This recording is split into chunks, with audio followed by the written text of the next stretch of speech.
All right, everybody, welcome back to another episode of Ole Miss After Dark. Tonight, I'm joined by Ole Miss second-year shortstop Luke Hill. He joins us tonight to talk about kind of what the offseason looked like for him from a training standpoint, year two in Oxford coming up, and then the 2020 outlook of the Ole Miss Rebel baseball team. Season I'm really looking forward to. I think we're going to be really good. We've got a lot of really good pieces in place offensively, pitching, all of that. But before we get into all that, Luke, how you been doing, buddy? It's been several months. I'm not sure I've talked to you since last baseball season. Yeah, I've been doing great. I appreciate you having me on. I've been working hard, and it's gonna be a fun year this year. Yeah. Well, look, but before I get into the off-season training, I do have one question off the top coming in with the fastball on you here to get things started. Last year, Ole Miss debuted these cream-colored jerseys, right? And I was the biggest advocate of there's nothing better than the powder blue jersey. And man, I think that cream colored might be even better than the powder. I think it has jumped to the top for me, but I have a soft spot in my heart for cream colored jerseys. I love them. No, baby blues on top. But I like Is it? baby blues on top. I mean, it's the staple. Like, I mean, it's literally like if you ask anyone, like pick out think of a college baseball jersey, I guarantee you Mhm. 90% of it's Ole Miss's baby blues. Yeah, 100%. That's it. It's always at the top of the list every time you see people ranking college baseball jerseys. Those Sunday powders that Ole Miss wears, and it is a phenomenal They jersey. are Got one beautiful. hanging up in my closet now. Yeah, they're great. But like I said, I know I'm in the minority. But I saw my cream colored jersey in there, and I thought, yeah, I've got to ask Luke about that because I know how much I love them, but I also know that I'm in the minority thinking that they are actually pushing the powders for the best jersey that we have. I would give them a second place, but I mean, when I first came That's here, all like I we knew I got. knew I was getting to wear a baby blue jersey. I think that was pretty sweet. Yeah, So absolutely. Well, look, man, first thing I want to dive into, kind of let us know what you've been doing, during the off season before y'all started fall ball, stuff like that. You know, you got guys that go to the Cape and the Northwoods League, stuff like that. Talked to Furnace a couple months ago on here, and he went out to Arizona and trained out there. Just kind of what was your mindset going into the off season? What were you looking to do, and how did you prepare before coming back to campus and getting started with the coaching staff? well, actually, I stayed here most of the time. I was gonna go up to the Cape, but I kind of just wanted to stay home and train in terms of like being in Oxford or go see family.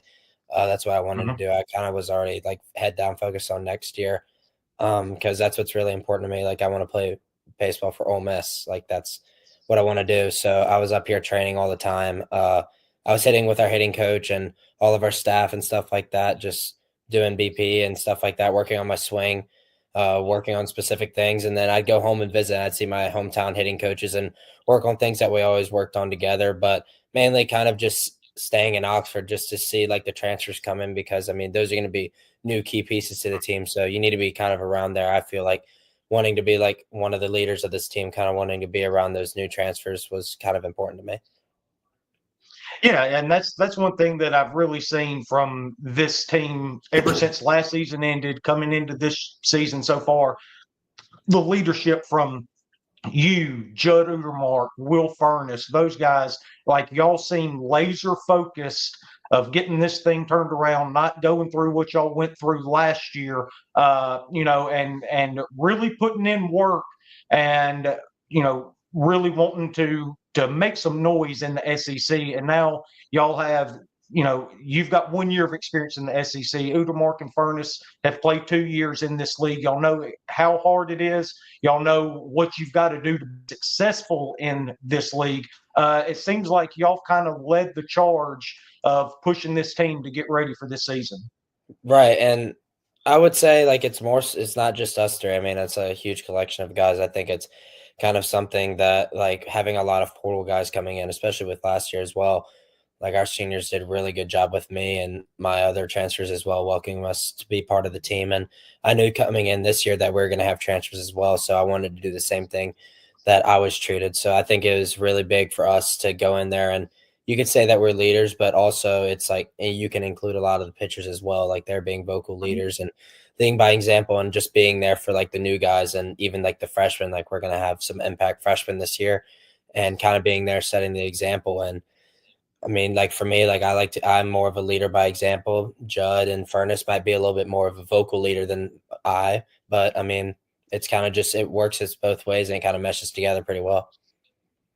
Yeah, so I was reading. I think it was Aaron Fitt that did the fall preview for Ole Miss for D1 baseball, and he came, watched the Pizza Bowl, talked to Mike and some of the guys, and you and Judd were two of the guys that Mike Bianco pointed out that had really good falls at the plate. He talked about Judd with the obvious power. I mean, he's got light power, can hit it 600 feet if he wants to, right? Right. The one thing that I took away from it though was about how much y'all had been running. He said that you and Judd both had, anywhere between 14 and 16 steals throughout the fall, Yeah. right? Is that kind of a philosophy shift with y'all? Is you're going to use every tool you have to do everything you can on the field to try to get an advantage? I mean, like last year, like me and Judd, like we like to steal and stuff. I think this year we're going to take more advantage of it in terms of we have like a green light and stuff like that. And I mean, of course, we need to be smart with it and not just go up there and be like, all right, I'm going to go run, like, because you're just going to get thrown out. But I mean, it's one of those things where it's something that you can add to a game to where it's like if you, like, let's say you hustle out an infield single and then you steal second base, that's just like you hit a double. And that's stuff that changes ball games because you could have an infield single, steal a base, and then your boy right behind you has a blue pit, and next thing you know, we're up 1-0. So it's just stuff like that that I feel like we can take advantage of and help the team out. Yeah, and that stuff I really like to hear because that's more of an old school mentality of baseball. I grew up throughout the '90s watching those really good Braves teams, obviously, but there are also really good teams in the Yankees and clubs like that. But that was kind of the style of baseball back then. Was you had guys at the top of the lineup that were going to get on base and still they were going to turn a walk into a double, or like you said, a single into a double. You don't have to actually hit a double to get a triple. Exactly. Ricky Henderson was obviously the GOAT of all of that because he would turn a walk into like a home run if he wanted to, and just do all three of them, right? So yeah, that's I'm glad that that's starting to come back to the game of baseball a little bit because it seemed like we really got away from it within the last 10 years with the three outcomes for a hitter, strikeout, home run, or walk. So that's definitely good to hear. So what was one thing you were focused on though this whole season that you wanted to improve on with your game personally?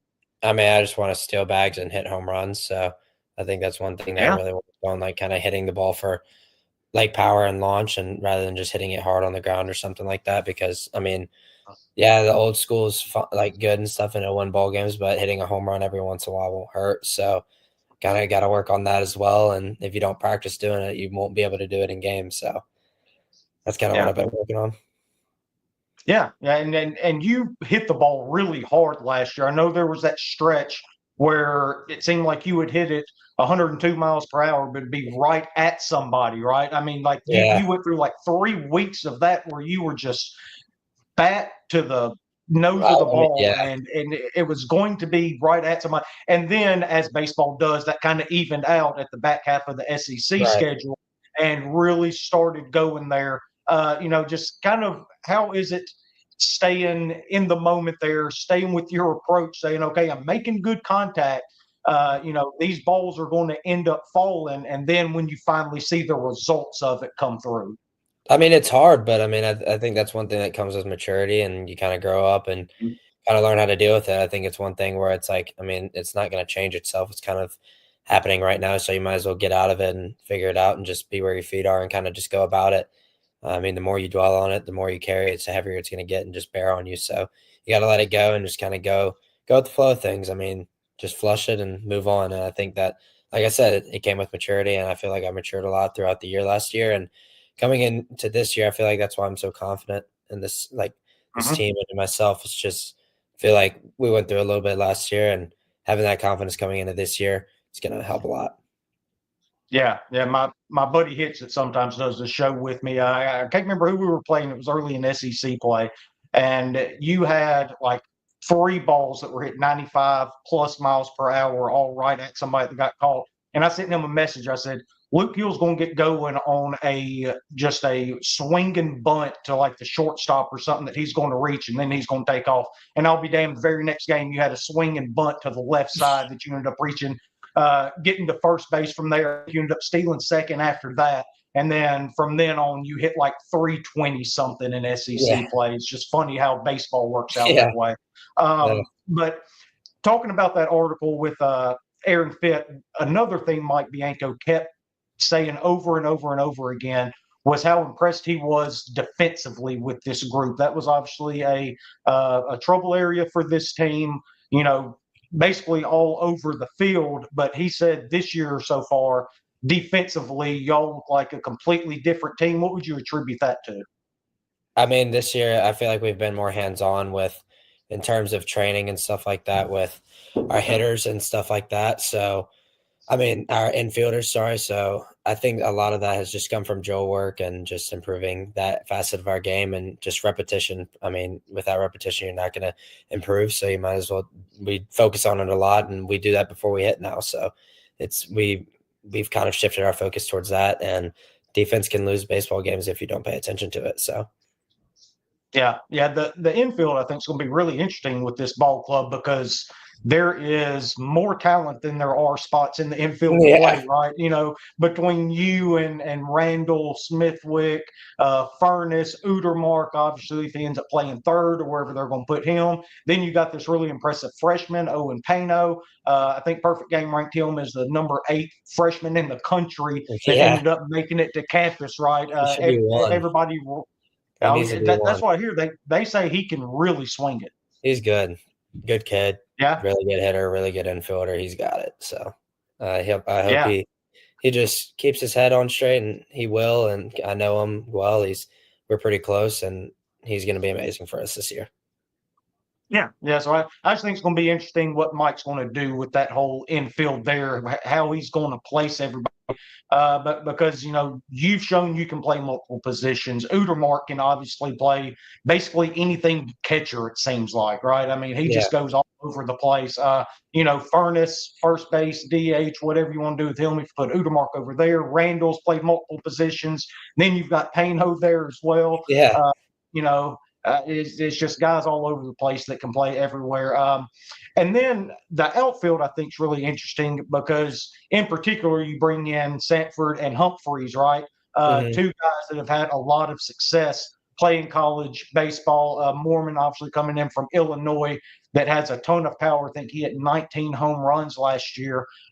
You know, I was just sitting down looking at the team, looking at all these hitters and thinking, okay, we've got more guys than we got spots, and that's what you need in this league because guys are going to need days off. You're going to have big pinch hit opportunities in certain parts of the game. Just kind of from your perspective, looking at all of that, you know, how does that set up for this Rebel team having that many guys that you can go to and, quite frankly, probably have confidence in? I mean, you can never have too many good hitters. I feel like, injuries are inevitable. I mean, someone's going to go down, hopefully not, but you never know what could happen. Freakish things have happened. Or let's say, like, just for example, having that many options can never hurt. I mean, like you said, pinch hit opportunities. Let's say there's a matchup we like and it's the 5th inning. Like, maybe we could pinch hit right there. Like, and we'd be able to sub right out and not have to worry about, like, oh, do we need to save our pinch hit for, like, later? Like, having that many options and having that ability to kind of shift how you want to play the game in the middle of the game if you need to it provides value to a team, and as much depth as you need. I mean, give me all of it. I feel like that could help us win. Yeah. Another guy that had a really good summer was Campbell Smithwick, obviously, super talented sophomore catcher, right? You know, struggled a little bit behind the plate, but, you know, you're going to expect that out of a true freshman in this league. But again, a guy that can really swing it, got some experience last year at catcher and outfield. What have you seen from him so far this year? Because I'm expecting a really big breakout year from him. I mean, he's been fantastic. He's worked really hard. I mean, he's in there all the time. It's something that I feel like fans need to take note is that it means a lot to him. Like, he bleeds Ole Miss. He's very passionate about it. He's a vocal leader in our locker room. He's a very good influence, amazing guy. He's improved all facets of his game defensively. He's done amazing, stronger. I mean, he's bigger, faster, stronger. He's throwing harder, quicker. He's blocking better, everything, and he hits. I mean, that's what he does. So, and honestly, he's more comfortable. I mean, his feet aren't wet anymore. Like he's full body in, and he's ready to do this thing and weight all the weights off his shoulders. It's his second year. He's gonna come out and prove a lot of people wrong. I feel like if anyone's not aware of him, they need to be. Yeah. Like I said earlier, there was obviously a change up in the coaching staff a little bit. Ended up bringing in Joel Mangrum from the Cleveland Guardians, take over as pitching coach. From your standpoint, obviously you're not a pitcher, but what does that look like with you and all the other hitters with it, with Bianco, Clem, and Laugh? You know, there's got to be a little bit different dynamic having all three of those guys with a little bit of hand in everything, as opposed to having to worry about the pitching side. Right. I mean, Joel's taken the full side of pitching. Like he's the only one that deals with the pitchers, and he's done an amazing job so far. I mean, having him like just picking his mind apart as a hitter is just like the level he came from, like being a pro guy and working with like great pitchers, like in Cy Young winners and stuff like that. Seeing him to be able to be hands on with our pitchers and allow them to show them like certain drills or even giving them like throwing pans and stuff like that and setting them up and for success in such a positive way, like such an effective way. I mean, it's done amazing to our team. For example, like I mean, like you said earlier, like we were talking, like everyone's velo is going up, all the metrics are going up. It's crazy to see how quick he's done it firsthand. Like I mean, being there and experiencing it's wild how much he's improved everyone, and that's not a knock to everyone before. It's just praise to him for what he's done with the pitchers. Yeah, I mean, people are allowed to get better, right? Like that's the Right. whole Yeah. point of working and coaching and stuff like that. You want to improve, you want to get better. You said something there about Joel that kind of interested me.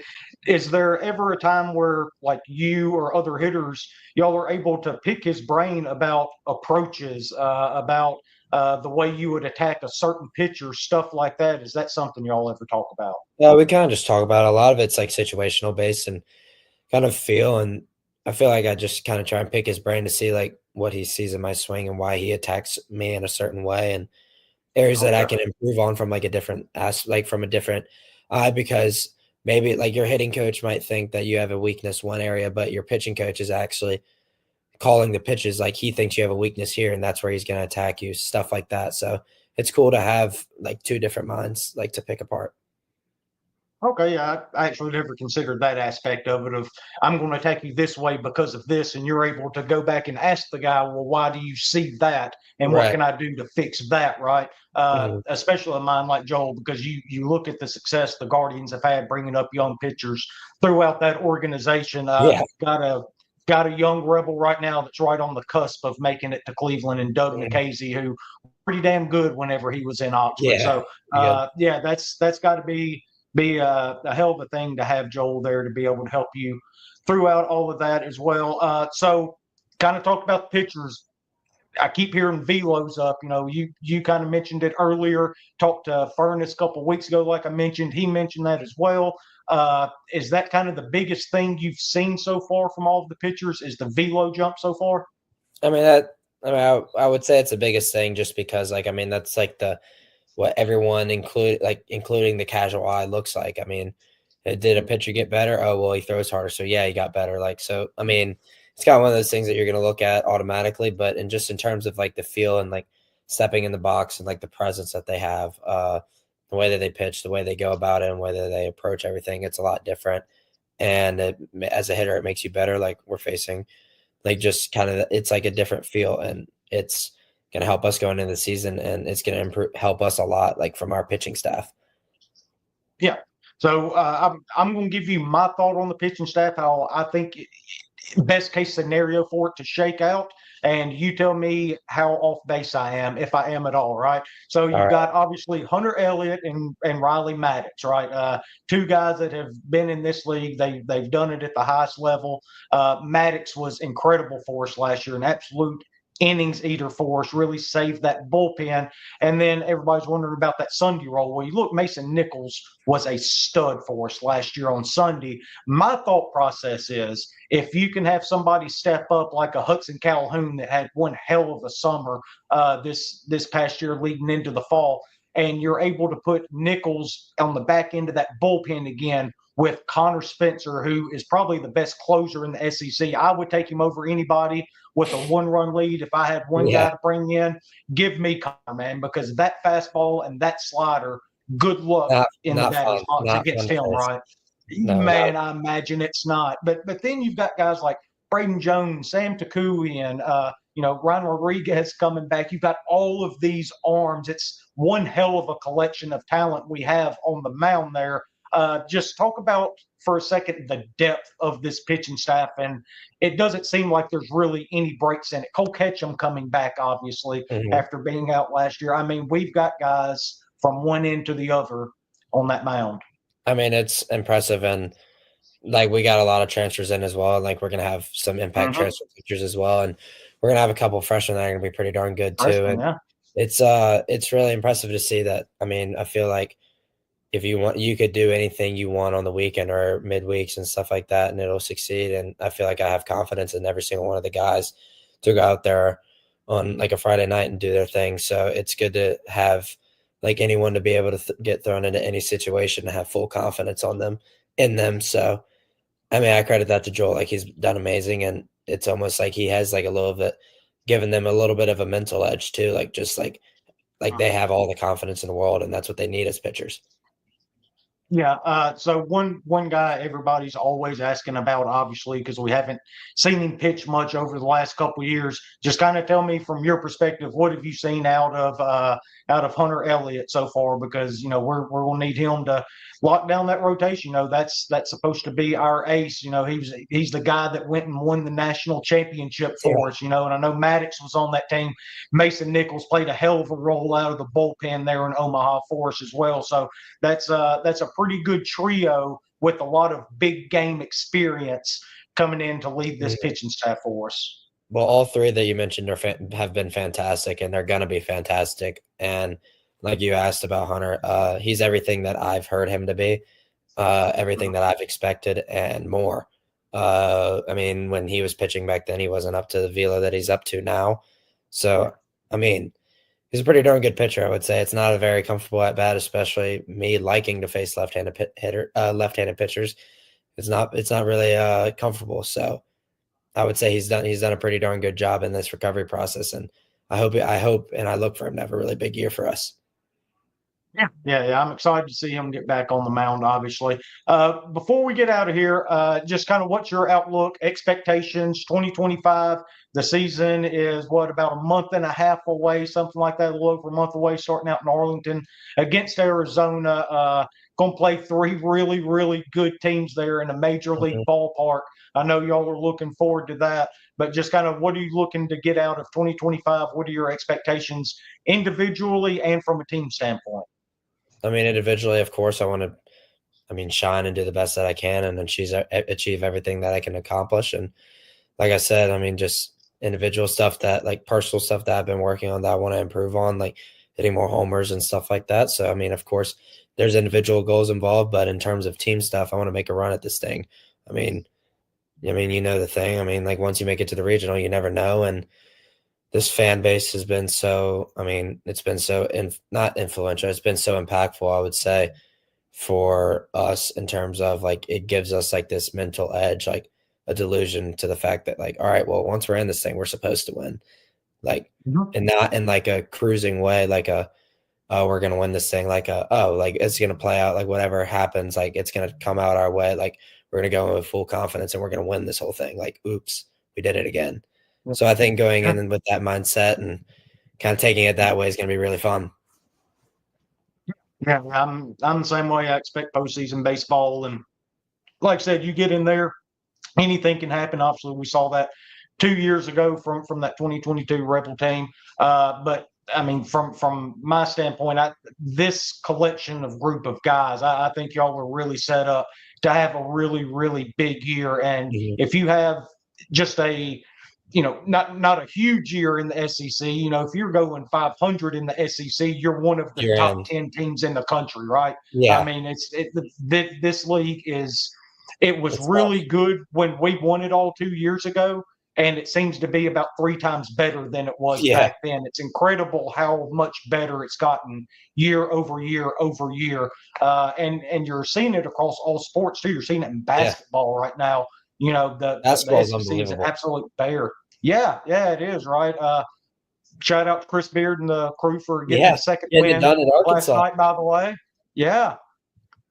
Yeah, it's big. We're Yeah. starting out 2-0, getting you a road game, and now you come home for LSU. Chance to start out 3-0 in league play, and man, if you do Now you that, got something you're rolling. cooking with gas.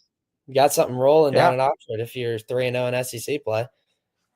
That's right. That's right. So, Luke, I appreciate you joining me, man. Look forward to the season starting, like I said, about a little over a month away, starting in Arlington against Arizona. And then you play Texas. And who's the other one? Clemson, is that right? Clemson, yes. Clemson. Yeah. Clemson on So Sunday. so that's going to be a lot of fun getting to see y'all play. 3 very high quality teams that are almost assuredly going to be in the postseason when that time rolls around here later on in the year. So appreciate you joining me, man, and we will talk here soon and get you back on here, and we'll update things as we go along. Well, I appreciate you having me. It was awesome. Thank you. All right, buddy. Take it easy, bud. Hotty toddy. All right. Hotty toddy.